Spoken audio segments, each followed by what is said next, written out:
नमस्कार, आप देख रहे हैं आवाम दूध न्यूज और मैं हूं आपके साथ लखन साहू। श्री चंद सुंदरानी की अध्यक्षता में आज राजधानी रायपुर और प्रदेश भर में एक दिवसीय धरना प्रदर्शन किया गया। आपको बता दें, बीजेपी धान खरीदी की मांग को लेकर और बोनस देने की मांग को लेकर कांग्रेस के खिलाफ एक दिवसीय धरना प्रदर्शन किया। इस मौके पर खास बात यह रही कि भाजपा प्रदेश अध्यक्ष विष्णुदेव साय ट्रैक्टर पर बैठकर धरना स्थल तक पहुंचे।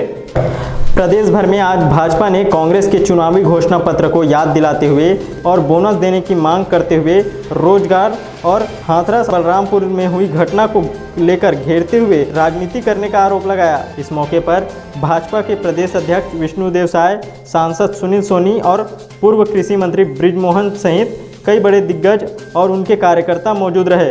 पूरे प्रदेश में किसानों की बातों को लेकर आंदोलन कर रही है। किसानों का 20 क्विंटल धान खरीदा जाए, किसानों का बचा हुआ बोनस दिया जाए, 2 साल का जो बोनस देने का वादा किया गया था उसको पूरा किया जाए, गिरदावरी के नाम पर किसानों की जमीन को कम ना किया जाए, किसानों का जो पैसा विभिन्न योजनाओं में केंद्र सरकार से आया हुआ है वो कैसे किसानों के खाते में दिया जाए। और इन्हीं सब मांगों को लेकर आज भारतीय जनता पार्टी धरने पर बैठी है। ये सरकार किसानों का शोषण करने वाली सरकार है, किसानों के हित वाली सरकार नहीं है। निश्चित रूप से बेरोजगारों को 5,000 रुपए प्रति महीना भत्ता देने की बात की गई थी और उनको भत्ता नहीं दिया जा रहा है। जितने रिक्त पद है उनको भरने की बात की गई थी, उनको भरा नहीं जा रहा है। और यहाँ पर नौजवान जो है वो आत्महत्या करने के लिए मजबूर है, किसान आत्महत्या करने के लिए मजबूर है। ये सरकार पूरी तरह असफल साबित हुई है और इसलिए भारतीय जनता पार्टी आज धरने पर बैठी है।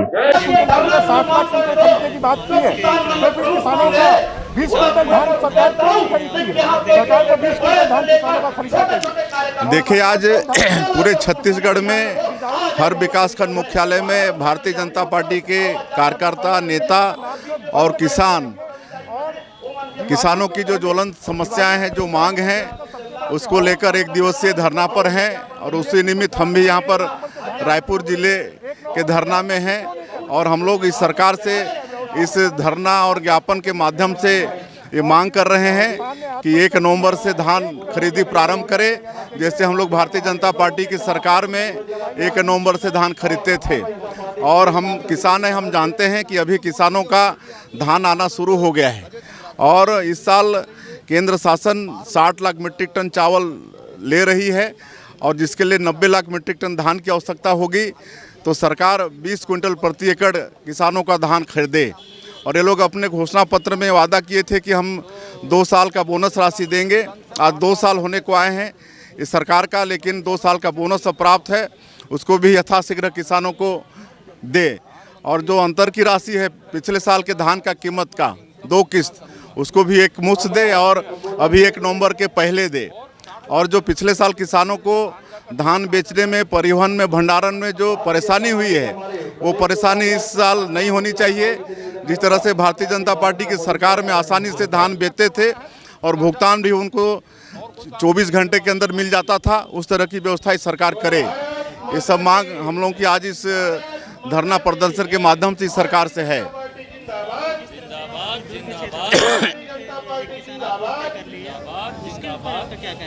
देखिए, इस सरकार का प्रदेश में किसी भी चीज़ पर कंट्रोल नहीं है और यहाँ पर नकली दवाई बिक रही है।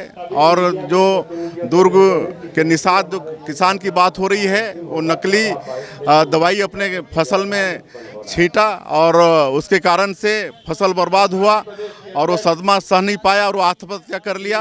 तो सरकार से आग्रह है, मांग करते हैं कि नकली दवाई बेचने वालों के ऊपर सख्ती से कार्रवाई करे और मृतक किसान को मतलब मुआवजा राशि दे। अधिकार है कि उनके अधिकारों को पूरा किया जाए। किसानों का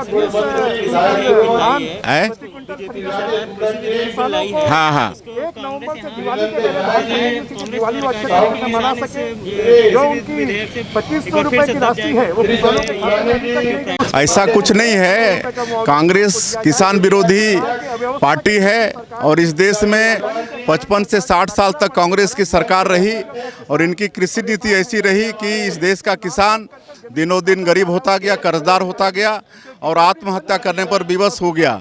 लेकिन जब से आदरणीय नरेंद्र मोदी जी या उससे पहले कहें तो स्वर्गीय अटल बिहारी वाजपेयी जी प्रधानमंत्री बने तब से इस देश में किसानों की चिंता प्रारंभ हुई और आज किसान कैसे उन्नति करे, कैसे उनका तस्वीर बदले, इस पर भारतीय जनता पार्टी की सरकार लगातार चिंता कर रही है। मतलब किसान क्रेडिट कार्ड देने वाले भी हम ही लोग हैं, फसल बीमा को सरल करने वाले भी हम ही लोग हैं और आदरणीय नरेंद्र मोदी जी जब से प्रधानमंत्री बने हैं किसानों की आय दोगुना हो इस बात की चिंता कर रहे हैं और उसके लिए अनेक उपाय भी हुए हैं। नीम कोटेड यूरिया, पहले यूरिया के लिए लाठी चार्ज तक हो जाता था, लेकिन आदरणीय मोदी जी ने जब से नीम कोटेड यूरिया शुरू किया है आज आसानी से किसानों को मिलता है। लेकिन दुर्भाग्य है इस प्रदेश का कि इस बार वो किसानों को यूरिया भी पर्याप्त मात्रा में मुहैया नहीं करा पाई।